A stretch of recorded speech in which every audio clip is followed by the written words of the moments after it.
ज्ञान की प्यास का नाम है जिज्ञासा। जिसके मन में ज्ञान की प्यास जगती है, जो जानना चाहता है, उसे कहते हैं जिज्ञासा। और जिसे मोक्ष पाने की इच्छा हो,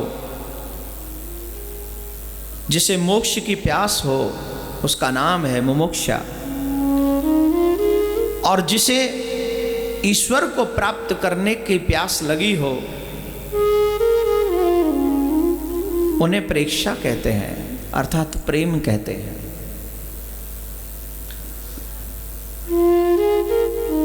ज्ञानी बनना है, प्रेमी बनना है, मोक्ष प्राप्त करनी है, ये हमें सबसे पहले सोचना है कि हमें करना क्या है, हमारा लक्ष्य क्या है, हमारा टारगेट क्या है। फिर उसी तरफ हमें कदम बढ़ाने चाहिए। मोक्ष पाना है, उसके लिए श्रेष्ठ साधन भागवत ही है। जो जीव मुमुक्षा पाते हैं, प्राप्त करना चाहते हैं, मोक्ष पाना चाहते हैं, मोक्ष पाने के लिए जिनके हृदय में मुमुक्षा जीवित है, उन्हें भागवत का आश्रय लेना चाहिए।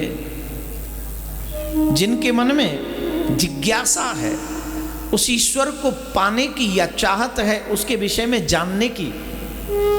देखिए, जब आप लोग स्कूल में, कॉलेज में कहीं भी जाते हैं तो जिज्ञासा होती है कुछ पाने की, डिग्री प्राप्त करने की जिज्ञासा है। उसके लिए आपको लर्न करना पड़ता है, बुक रीड करनी पड़ती है। जब आप किताबें पढ़ते हो, जब आप लर्न कुछ चीजें याद करते, कुछ लेसन याद करते हो, उसके बाद में आप एग्जाम देना होता है। जब कुछ लिख देते हो, जब उसमें कुछ अच्छे मार्क्स आते हैं, तब जाकर आप एक डिग्री हासिल कर पाते हैं। और यहां डिग्री हासिल नहीं करनी है कि तुम ज्ञानी हो, कि तुम प्रेमी हो, डिग्री नहीं। यहां तो अपने आप को डायरेक्ट परमात्मा से जोड़ देना। एक बात बताऊं, बड़े भाग्यशाली हो कि भारत की पावन धरती पर आपका जन्म हुआ है, जहां पर नित्य ऐसे उत्सव होते हैं, जहां भगवान को मनाने की कोशिशें की जाती हैं, जहां ठाकुर जी के गीत गाए जाते हैं, जहां ठाकुर के उत्सव मनाए जाते हैं। अदर कंट्री में आप चले जाओ, वहां ऐसे उत्सव नहीं मनाए जाते। मैं तो जाके आया हूं। हालांकि दिल्ली भी अब उनसे पीछे नहीं रही, अब धीरे धीरे दिल्ली भी वैसी होती जा रही है। अमेरिका, इंग्लैंड, वहां अगर आपको ऐसे उत्सव करने हैं तो एवरी डे आपको खाना रखना पड़ेगा, तो वो अब कथा सुनने आएंगे। और वो भी तब आएंगे जब कथा का पूर्ण आहुति का समय हो जाएगा। जब कथा पूर्ण होने लगेगी तब आएंगे। बोले चलो अब तो मिल ही जाएगा, क्या, जो भी खाने का साधन। अब दिल्ली वाले भी उससे अछूते नहीं है। ये धीरे धीरे ये सभ्यता, ये आदत अब धीरे धीरे हमारी भी बनती जा रही है, जो कि अच्छी नहीं, गलत है। जिस परमात्मा ने हमें सब कुछ दिया है, उसके लिए हमारे पास समय होना ही चाहिए। और समय वैसा नहीं कि चलो 6:30-7 बजे तक कथा चलेगी तो पहुंच जाएंगे। नहीं, इच्छा ये होनी चाहिए कहीं मेरे से एक भी शब्द मिस ना हो जाए। पता नहीं जिंदगी का कौन सा वो शब्द होगा भागवत का जो मेरी जिंदगी को बदल दे। हम और आप बड़े भाग्यशाली हैं, भारत में जन्मे, जहां भगवान के उत्सव, जहां भगवान की कथाएं हमें श्रवण करने को प्राप्त होती हैं, जहां डायरेक्ट संबंध भगवान से जोड़ दिए जाते हैं। यहां पर मैं कई बच्चों को देख रहा हूं, माथे पे तिलक लगा है। कई बड़ों को देख रहा हूं, माथे पर तिलक लगाकर, कंठी पहनकर जवान लोग बैठे हैं। ये हमारे भारत की पहचान है, ये हमारे भारत की सभ्यता है, ये चिन्ह है भक्ति का। और ये चिन्ह सब में होना चाहिए। अगर तेरे माथे पर तिलक नहीं तो तू भगवान से थोड़ी तेरी पहचान कम है।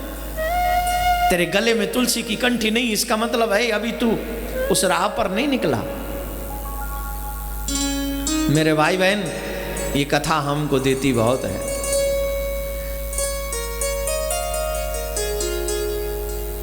जो ज्ञानी लोग होते हैं वो वृंदावन की कई बातों को ध्यान से नहीं सुनते। जो ज्ञानी लोग होते हैं वो कहते हैं वो ब्रह्म को ये सब करने की क्या जरूरत है। ब्रह्म मीन्स कृष्ण, कृष्ण मीन्स ब्रह्म।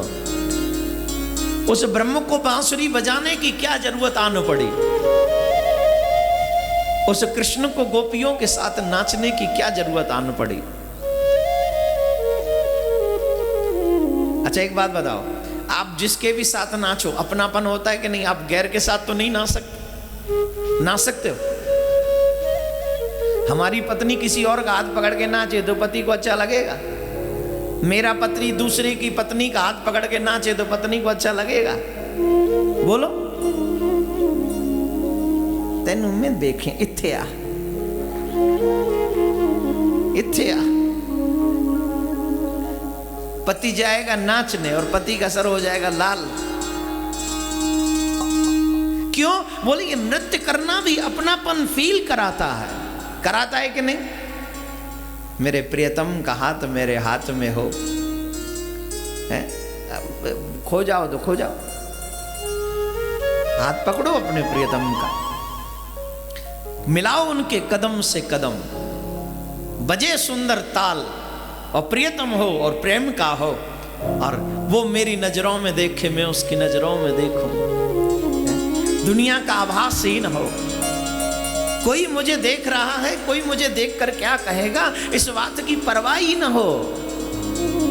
परवाह हो तो सिर्फ इस बात की कि मैं हूं और मेरा प्रियतम है, और किसी की आवश्यकता ही नहीं। आई डोंट केयर कि कोई मुझे देख रहा है।